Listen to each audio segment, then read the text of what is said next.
नमस्कार मंडळी, तुम्ही पाहताय सत्यवाणी न्यूज. आणि आज आपण महाराष्ट्राच्या राजकारणात गेल्या काही आठवड्यांत जे काही घडतंय त्याचा थरारक, अनेक पातळ्यांवरचा आणि दूरगामी परिणाम करणारा पट उलगडून पाहणार आहोत. कारण वरवर पाहता स्थानिक स्वराज्य संस्थांच्या निवडणुका, नगर परिषदा, महानगरपालिका एवढा पुरताच विषय मर्यादित वाटतो.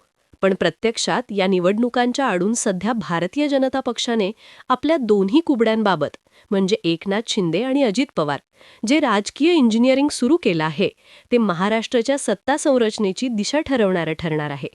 अमित शहांनी 29 तारखेला केलेलं कुबड्या हटवायच्या हे विधान कोणत्या अर्थाने होतं हे आता स्टेप बाय स्टेप स्पष्ट होत चाललं आहे. कारण त्या एका वाक्यानंतर भाजपच्या राज्यातील नेत्यांची भाषा बदलते, देहबोली बदलते, आक्रमकता वाढते आणि सगळ्यात महत्त्वाचं म्हणजे आधी ज्यांना संरक्षण कवच मिळालं होतं अशा नेत्यांभोवतीच्या फायली, चौकशा, आरोप, वक्तव्य पुन्हा एकदा जिवंत होऊ लागतात. रवींद्र चव्हाण यांचा अचानक बदललेला ओर, एकनाथ शिंदेंवर उघडपणे केलेली टीका, 2 नंबरच्या माणसाला किंमत नसते सारखी थेट विधानं, कल्याण, डोंबिवली, ठाणे, कोकणमध्ये आखलेले राजकीय डावपेच हे काही अपघाती नव्हते. हे सगळं अमित शहांच्या त्या संकेतावर आधारलेलं होतं आणि त्या आधीपासूनच बरंच पुलाखालून पाणी वाहून गेलं होतं. शिंदे गटातील मंत्री योगेश कदम, संजय शिरसाट, दादा भुसे, संदीपान भोमरे यांना अडचणीत आणण्याचे प्रयत्न सुरू होते. अजित पवारांच्या 2 मंत्र्यांच्या विकेटी पडल्या. माणिकराव कोकाटे, धनंजय मुंडे आणि आणखी अडचणी वाढत होत्या. प्रश्न तयार होत होता की भाजप हा पक्ष असा नाही की जो आपल्यासोबत आलेल्या लोकांना अडचणीत आणेल. कारण आतापर्यंतचा इतिहास सांगतो की भाजपसोबत गेलं की वॉशिंग मशीनमध्ये टाकल्यासारखं सगळं क्लीन होऊन बाहेर येतं. नाहीतर विचार करा ना, प्रफुल्ल पटेल, सुनील तटकरे, छगन भुजबळ यांच्यासारखे दिग्गज नेते भाजपसोबत येऊन बसलेच नसते. पण इथे चित्र वेगळं दिसू लागलं. मंत्र्यांची मंत्रीपदं जाता जाता वाचत होती, दबाव वाढत होता आणि त्याचवेळी एकनाथ शिंदे यांनी जे केलं ते राजकीयदृष्ट्या महत्त्वाचं ठरतं. कारण उद्धव ठाकरे यांच्याकडून शिवसेना फोडणारे शिंदे आता भाजपकडून आपली शिवसेना फोडली जाऊ नये यासाठी चक्रव्यूहभेद करताना दिसले. नगर परिषदांच्या निवडणुकांमध्ये भाजपने शिंदेंना हायजॅक करण्याचा जो प्रयत्न केला होता तो शिंदेंनी यशस्वीपणे मोडून काढला आणि म्हणूनच 57 नगर परिषदा त्यांच्या ताब्यात आल्या. म्हणजेच पहिल्या परीक्षेत शिंदे काठावर का होईना पण पास झाले.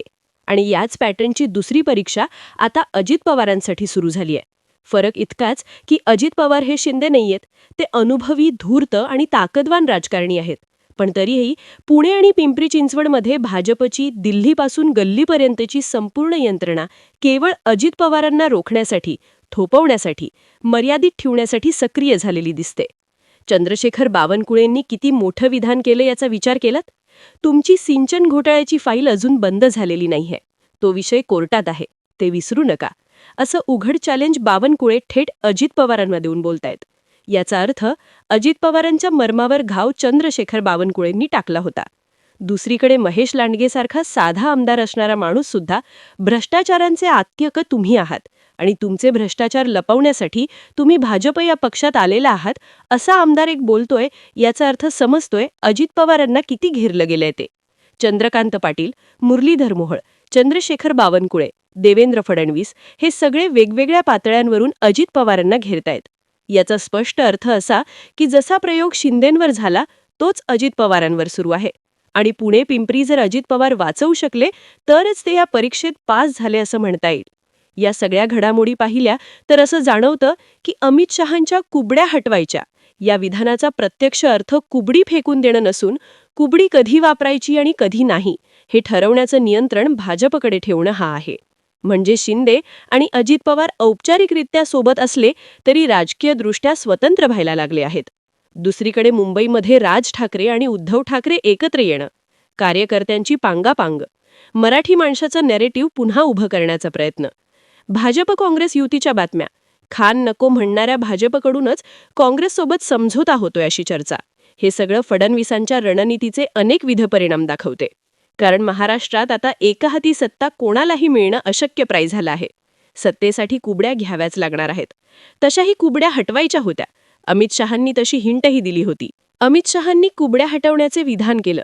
त्यानंतरच रवींद्र चव्हाण एकनाथ शिंदेंवर तुटून पडायला सुरुवात झाली. त्यानंतरच कल्याण, डोंबिवली, ठाणे, कोकण या ठिकाणी रवींद्र चव्हाण एक एक डावपेच जे होते ते आखत होते. 2 नंबरच्या व्यक्तीला किंमत नसते, रवींद्र चव्हाण हे सांगून शिंदेंना दुजाभाव देण्याचा प्रयत्न करत होते. हे सगळं सुरू झालं होतं अमित शहांच्या कुबड्या हटवण्याच्या विधानापासून. त्याआधीही बरंच पुलाखालून पाणी वाहून गेलं होतं. योगेश कदम, संजय शिरसाट, दादा भुसे, संदीपान भोमरे यांसारखे अनेक मंत्री अडचणीत आणले जात होते. अजित पवारांच्या 2 मंत्र्यांच्या विकेटी पडल्या. माणिकराव कोकाटे, धनंजय मुंडे आणि आणखी अडचणी वाढत होत्या. प्रश्न तयार होत होता की भाजप हा पक्ष असा नाहीये की आपल्यासोबत आलेल्या लोकांना अडचणीत आणेल. कारण आतापर्यंतचा इतिहास सांगतो की भाजपसोबत गेलं की वॉशिंग मशीनमध्ये क्लीन होऊन बाहेर येतं. नाहीतर विचार करा ना, प्रफुल्ल पटेल, सुनील तटकरे, छगन भुजबळ यांच्यासारखे दिग्गज लोक भाजपमध्ये जाऊन कशाला बसले असते, किंवा त्यांच्यासोबत मांडीला मांडी कासाठी लावली असती. पण असं सगळं असताना सुद्धा एक एक मंत्री अडचणीत येताना दिसले. संजय शिरसाट, योगेश कदम यांचं मंत्रिपद जाता जाता वाचलं. एकनाथ शिंदेंची शिवसेना आधी उद्धव ठाकरेंपासून शिंदेंनी फोडली आणि आता शिंदेंची शिवसेना भाजप फोडत होती. पण शिंदेंची किमया म्हणावं लागेल किंवा मग शिंदेंचं डोकं म्हणावं लागेल की त्यांनी आपली शिवसेना हायजॅक होण्यापासून वाचवली. आणि शिंदे वेगळ्या पद्धतीनं, तर हे मान्य करून चालावं लागेल की आता एकनाथ शिंदे ज्या ज्या अँगलने स्ट्रॅटेजी करतायत, ज्या ज्या अँगलने डोकं लावून खेळतायत, नाराजी नाराजी, बंड बंड, पण थेट भाजपच्या अंगावर जातायत.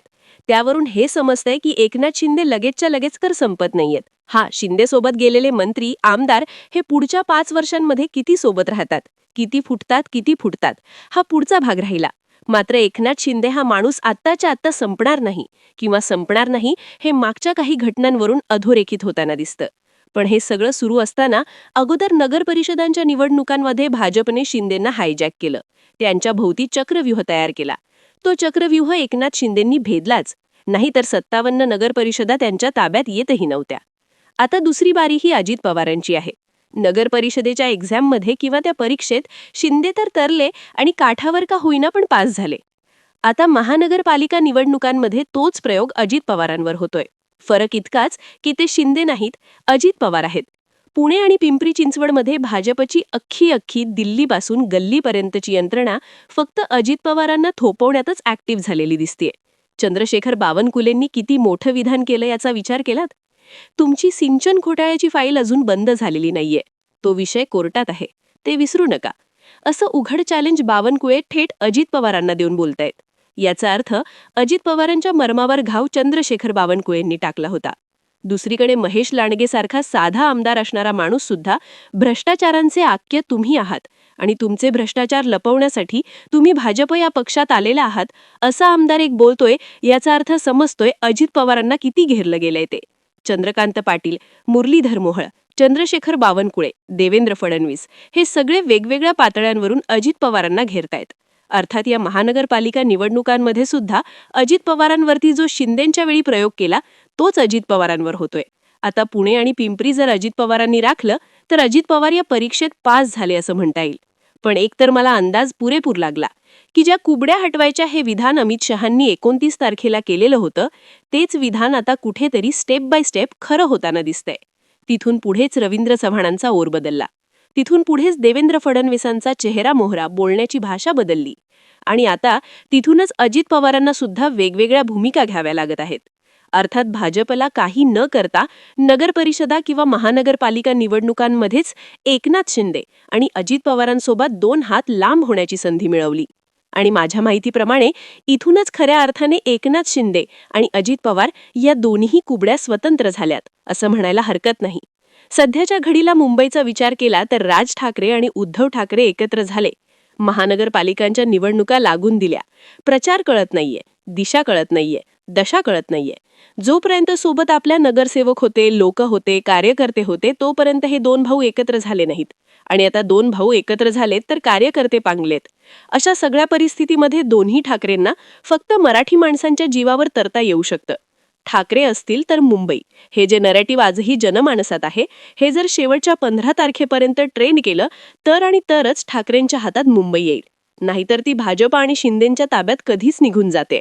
एक मान्य करून चालावं लागेल की महाराष्ट्रात कधीही बहुमताचं किंवा एकहाती सरकार जे आहे ते कोणत्याही पक्षाचे येऊच शकत नाहीये. आजपर्यंत घडलं नाही, यापुढेही घडण्याची शक्यता कमी आहे. त्यामुळे शिंदे, अजित पवार, उद्धव ठाकरे किंवा शरद पवार किंवा मग भाजप यांना सगळ्यांना सत्ता स्थापनेसाठी एकमेकांची कुबडी घ्यावीच लागणार आहे. त्यामुळे किती टोकाची टीका करायची आणि कुठपर्यंत टीका नेरायची हा प्रश्न आहेच. आता ऐकायला मिळते की मुंबईमध्ये काही ठिकाणी काँग्रेससोबत भाजपने युती केली आहे. आम्ही मुंबई महानगरपालिकेवरती कुठलाही खान बसवणार नाही असं म्हणणाऱ्या भाजपला जर काँग्रेससोबत युती करायची वेळ येत असेल तर मग आता खान हवा की बाण हवा की मग ठाकरे हवे, असे अनेक प्रश्न जे आहेत ते देवेंद्र फडणवीसांनी समोर सोडलेत. रवींद्र चव्हाणांसारख्या व्यक्तीला ताकद मिळालीय. त्या ताकदीच्या जीवावरती विलासराव देशमुखांवरती केलेलं स्टेटमेंट सांगतंय की रवींद्र चव्हाणांना आणखी बरंच करावं लागणार आहे. कदाचित लातूरचं एकाच विधानामुळे भाजपच्या हातातून निघून गेलंय असं म्हणायलाही जागा उरते. या सगळ्या गोष्टींकडे तुम्ही कसं पाहता? शिंदे अजित पवारांची कुबडी आता स्वतंत्र झाली का? फडणवीसांनी केलाय तो खेळ भविष्यामध्ये त्यांच्या अंगलट येईल का? गरज सरू आणि वैद्य मरो या फडणवीसांच्या किंवा भाजपच्या धोरणावरती शिक्का लागण्याचं काम जे आहे ते नगर परिषदा किंवा या स्थानिक स्वराज्य संस्थांच्या निवडणुकांमध्ये झालंय का? यालाच राजकारण म्हणतात. कमेंट सेक्शनमध्ये व्यक्त व्हा आणि अशाच राजकीय घडामोडी जाणून घेण्यासाठी आपल्या सत्यवानी न्यूज या चॅनलला सबस्क्राईब करा. धन्यवाद.